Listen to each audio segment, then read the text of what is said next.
Amados, muy buenas. Dios les continúe bendiciendo. Estaremos hoy mirando el Evangelio de Jesús, el mensaje básico del Evangelio, que es la corriente de la Biblia. Como corriente de la Biblia, le pedimos al Espíritu Santo que abra nuestro entendimiento, que podamos profundizar en la palabra y podamos conocer verdaderamente el propósito de Dios en nuestras vidas a través de su Hijo amado Jesús, que es Jesucristo. Entonces vamos a mirar en el libro de Juan, el capítulo 20, versículo 30. Y el propósito de este libro dice: hizo además Jesús muchas otras señales en presencia de sus discípulos, las cuales no están escritas en este libro, pero estas se han escrito para que creáis que Jesús es el Cristo, el Hijo de Dios, para que creyendo tengáis vida en su nombre. Mira que la corriente del Evangelio es la Biblia. Por eso se han escrito, como dice allí, para que creáis que Jesús es el Cristo, el Hijo de Dios, y para que creyendo tengáis vida en su nombre. Entonces, mi amado, en el Antiguo Testamento vemos que esa promesa que Dios nos dio a través de la simiente, en Génesis 3:15, vemos esta promesa en el transcurso de todo el Antiguo Testamento, donde la palabra Mesías es en hebreo y la palabra Cristo en griego.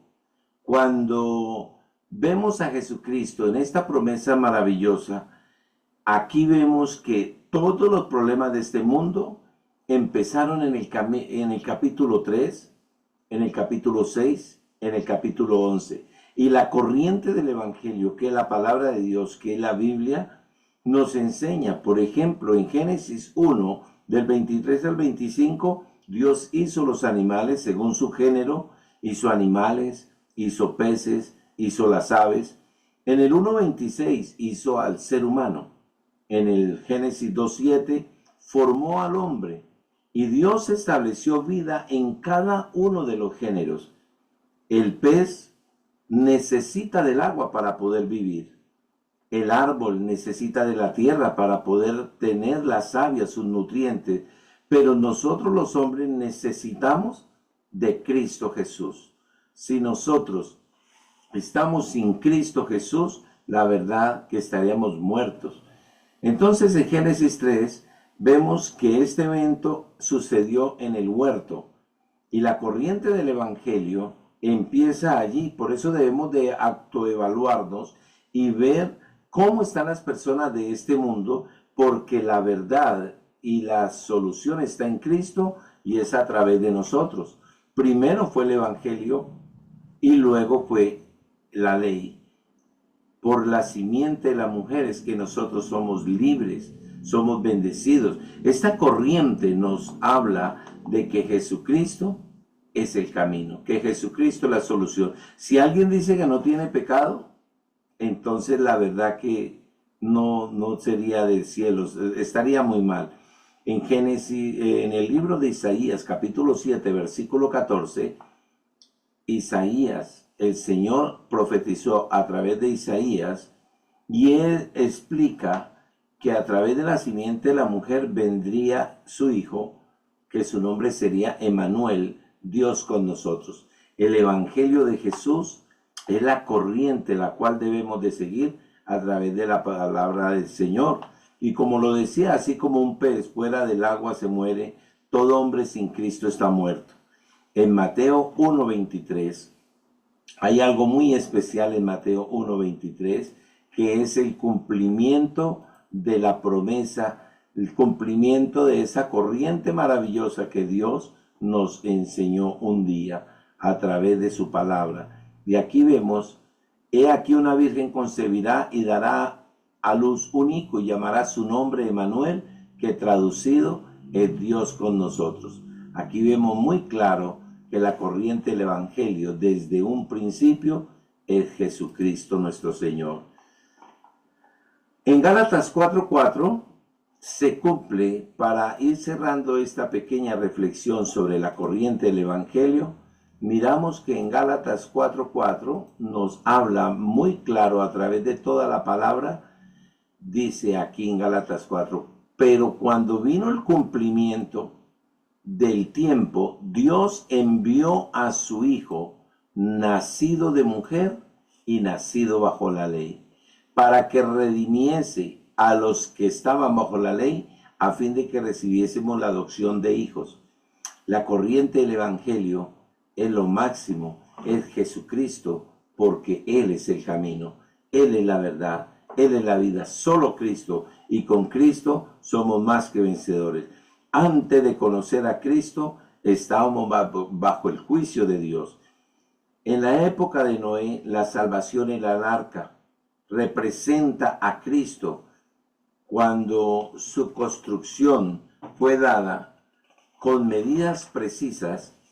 Así también tenemos nosotros, a través de la corriente del Evangelio, conocer, hacer la voluntad del Padre. Entonces recuerden que la corriente del Evangelio es Cristo. Dios te bendiga, Dios te guarde. Hola, Dios les bendiga. Mi nombre es Camila Andrea Cardoso, soy estudiante del seminario RTS de Colombia y voy a explicar la corriente de Cristo. El único estándar que podemos tener nosotros como discípulos es solo Cristo y solo la llenura del Espíritu Santo. ¿Por qué? Porque Jesucristo vino, vivió, murió y resucitó conforme a las Escrituras. Así que nosotros como sus discípulos no debemos estar buscando nada más ni haciendo nada más que solamente lo que Cristo hizo. Y mostrando en nuestras vidas o reflejando en nuestras vidas la corriente de Cristo, para que así Él sea glorificado y muchos puedan encontrar en Él la salvación y la vida eterna. Entonces, cuando Dios creó al hombre, lo hizo a su imagen, tal cual como lo dice Génesis 1:27. Y creó Dios al hombre a su imagen, a imagen de Dios lo creó, varón y hembra los creó. Y Dios quería que fuéramos felices, pero a raíz de la desobediencia de Adán y de Eva, el pecado entró al hombre, ocasionando una muerte espiritual y por ende una separación de la gloria de Dios, tal cual como lo dice Romanos 3:23. Entonces, este pecado lo vamos a conocer como el pecado original.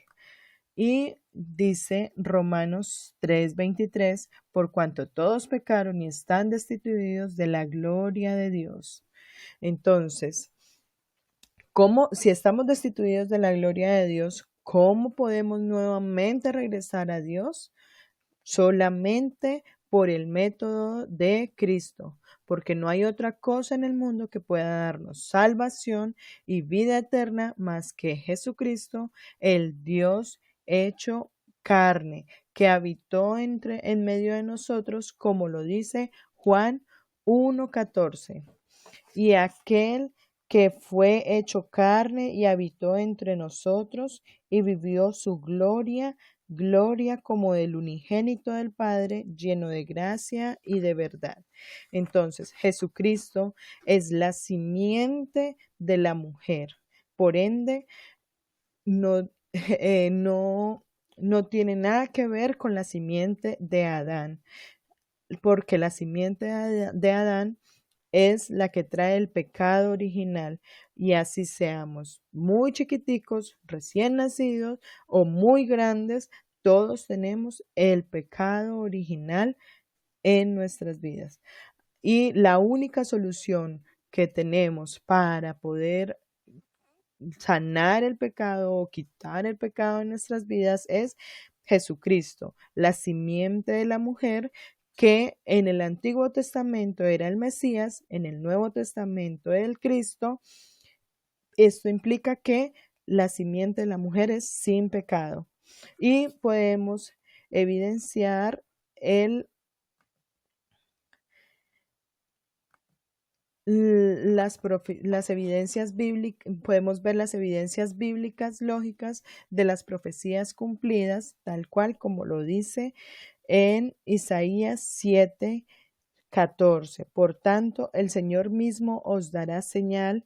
He aquí que la Virgen concebirá y dará a luz un hijo y llamará a su nombre Emmanuel.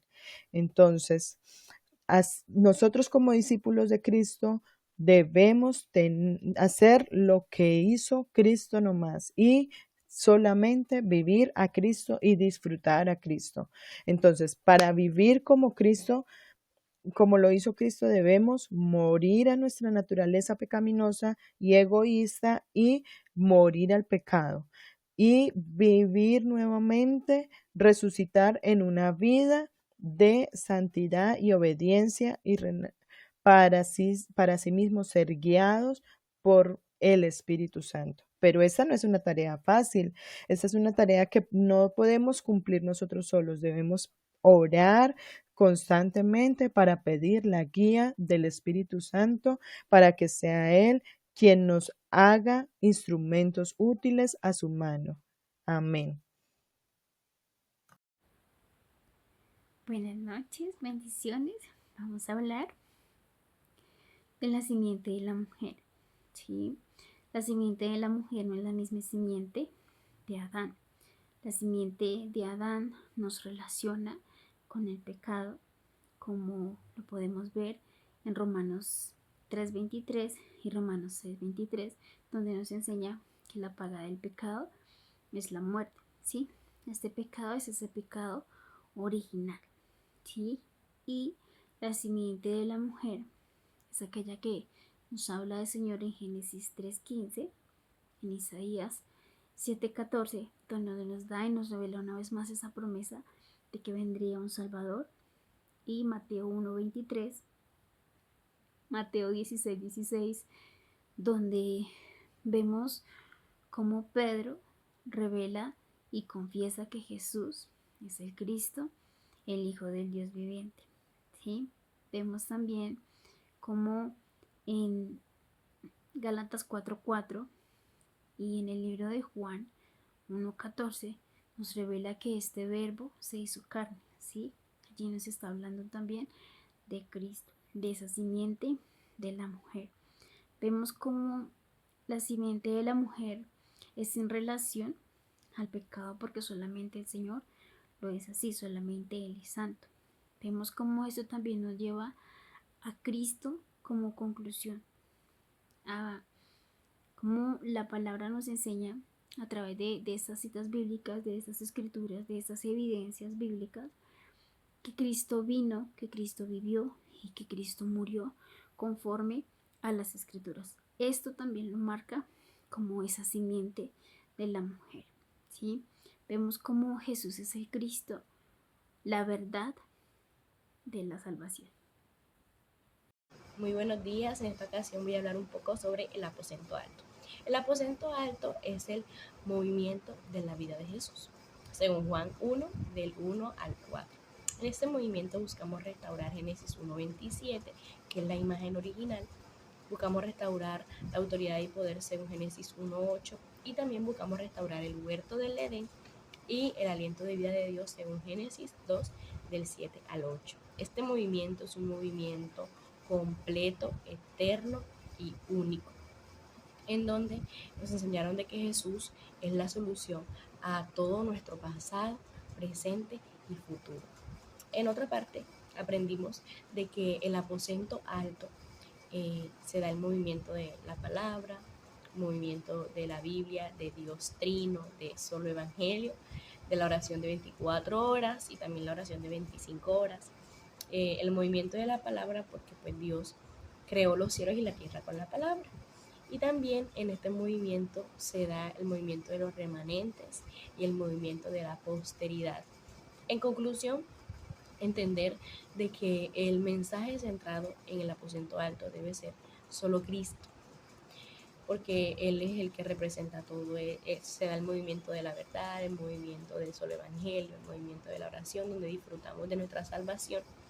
Y por ende, cuando tenemos a Cristo centrado como mensaje núcleo en el aposento alto, podemos tener solución a todos nuestros problemas. No solamente vamos a tener sanidad física, sino también sanidad del alma, porque hemos sido salvos por Cristo y eso es lo que tenemos que replicar a todas las personas en la iglesia, en nuestras casas y también enfocarnos mucho en los remanentes y en la posteridad, que pues como debemos hacerlo y este movimiento debe permanecer.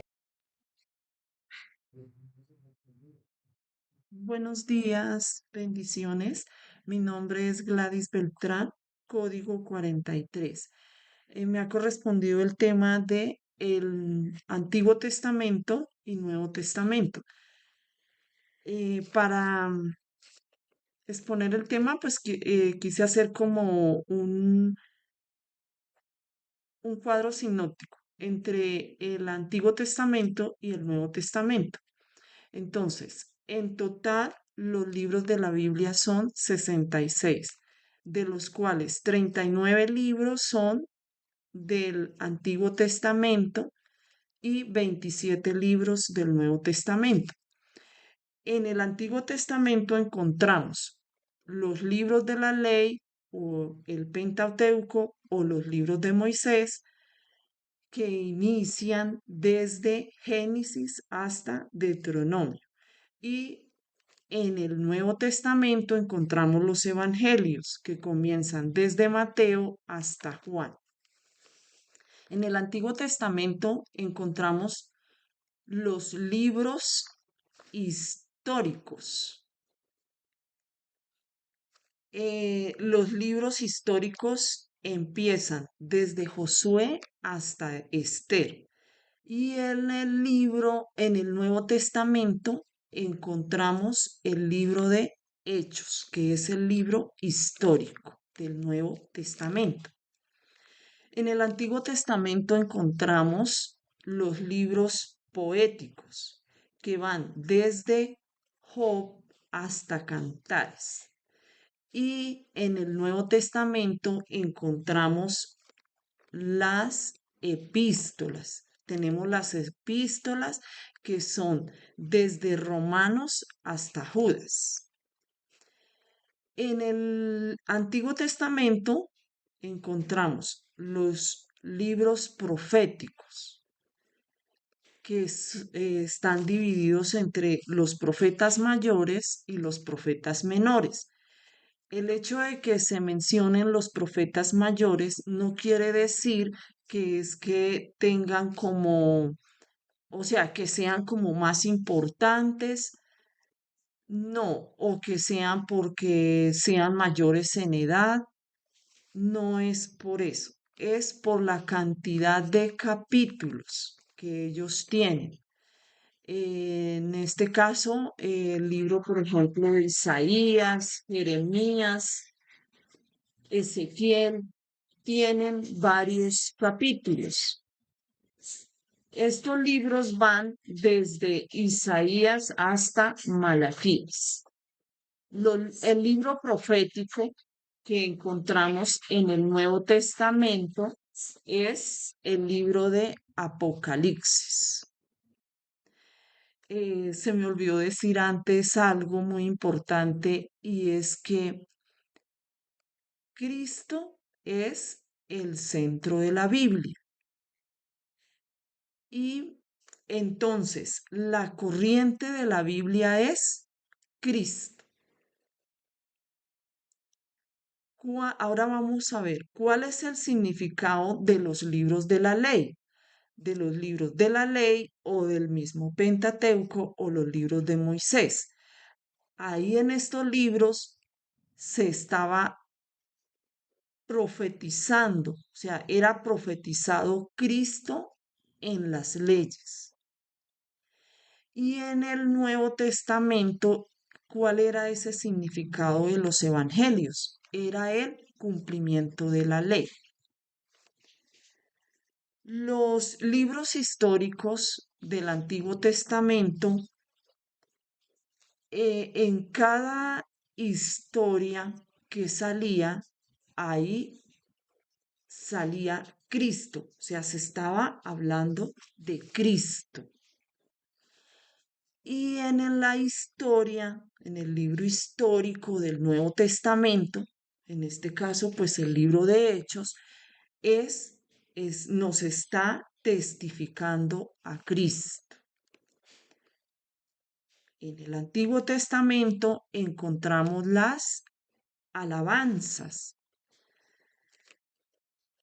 Dentro de las alabanzas se estaba profetizando a Cristo. Y en el Nuevo Testamento encontramos las epístolas. Estas epístolas nos daban testimonio de Cristo. ¿Cuál era el significado de las alabanzas? Las alabanzas nos estaban diciendo que Cristo es el protagonista de todas las profecías. Entonces, ¿cuál es el significado de esto en el Nuevo Testamento a través del solo el libro de Apocalipsis? Ahí encontramos que solo Cristo cumple todas las profecías de la Biblia. Solo la Biblia habla acerca de Cristo. Por eso nosotros debemos de ser personas de pacto, personas que conocemos la salvación en solo Cristo. En solo Él podemos encontrar la salvación. Cuando nosotros leemos la Biblia y memorizamos textos bíblicos, nosotros estamos teniendo una relación con la palabra de Dios, que es Cristo, a través de la Biblia. Vamos a hablar acerca de la simiente de la mujer. Génesis capítulo 3 es el comienzo de los desastres, de las maldiciones, de la enfermedad, del dolor. Dios no creó en Génesis capítulo 1 al hombre para que estuviera en este estado. Dios lo creó con su imagen, su bendición y le dio su pacto, pero el hombre quebrantó ese pacto. En Génesis capítulo 3, en los primeros versículos, aparece la serpiente. La serpiente viene con su palabra y engaña al hombre. Y el hombre cree en la palabra de la serpiente y comete pecado. Piensa que no va a pasar nada. Al creer en la palabra de la serpiente, entonces la humanidad cae en un estado de destrucción. Y ahí es donde aparece Génesis capítulo 3. Dios, hablando con la serpiente, dice: y pondré enemistad entre ti y la mujer, entre tu simiente y la simiente suya. Esta te herirá en la cabeza y tú en el calcañar. Entonces vemos que Dios mismo promete que de la simiente de la mujer. ¿Qué significa esto? Que no venía de la simiente del hombre, no venía de la descendencia de Adán, por cuanto todos pecaron. Romanos 3:23 dice que por cuanto todos pecamos estamos destituidos de la gloria de Dios. Eso es que Dios mismo tenía que hacerse cargo del problema en el que había caído el hombre. Entonces Dios promete que Él mismo, de la simiente de la mujer, vendría un Salvador. Tiempo después, en Isaías 7:14, da más luz acerca de cómo sería esta mujer. Y dice Isaías capítulo 7, verso 14, dice de la siguiente forma: por lo tanto, el Señor mismo dará señal, ya que una virgen concebirá y dará a luz un hijo y llamará su nombre Emmanuel. Y vemos el cumplimiento de esta profecía acerca de Cristo, que es la simiente de la mujer, en Mateo capítulo 1, versículo 21 y 23. Y en el 21 dice: y darás a luz un hijo y llamará su nombre Jesús, porque él salvará a su pueblo de sus pecados. Y en el 23 dice, 22, para que se cumpliese lo dicho por el profeta: y aquí una virgen concebirá y dará a luz un hijo y llamará su nombre Emmanuel, que traducido es Dios con nosotros. Entonces, la mujer sabemos que es María, pero de quien habla la escritura no es de María, sino de la simiente de la mujer, de Jesús, que es el Cristo. Así también nos ayuda a confirmar a Gálatas 4:4 y dice de la siguiente manera: pero cuando vino el cumplimiento del tiempo, Dios envió a su Hijo, nacido de mujer, nacido bajo la ley, para que redimiese a todos los que estaban bajo la ley, a fin de que recibiesen la adopción de hijos. Amén. Entonces vemos que toda la Biblia habla en el Antiguo Testamento acerca de la simiente de la mujer. Es la corriente que lleva la Escritura, la promesa de salvación, la promesa de libertad, pero en el Nuevo Testamento vemos el cumplimiento de esa promesa, de que la Virgen es María y esa simiente es Jesús, a quien llamamos Jesús el Cristo. En el Antiguo Testamento el Mesías y en el Nuevo Testamento el Cristo, como dice Mateo 16:16. Y dice, respondiendo Simón Pedro dijo: tú eres el Cristo, el Hijo del Dios viviente, que es la confesión a la que nos aferramos ahora. El Salvador ya vino, su nombre es Jesús, pero Él es el Cristo. Él vino a quebrantar por completo la obra del diablo, a perdonar nuestros pecados y a volvernos a Dios, porque había separación por causa de nuestro pecado. Entonces, ¿por qué se escribe la Escritura? Juan capítulo 20, 30 y 31, y es que el escritor de Juan nos dice que habían muchas otras señales, pero que las señales y todo lo que se ha escrito es para que creamos que Jesús es el Cristo. Jesús es la simiente de Génesis 3:15 que vendría a aplastar por completo la obra del diablo. Dios los bendiga y los guarde.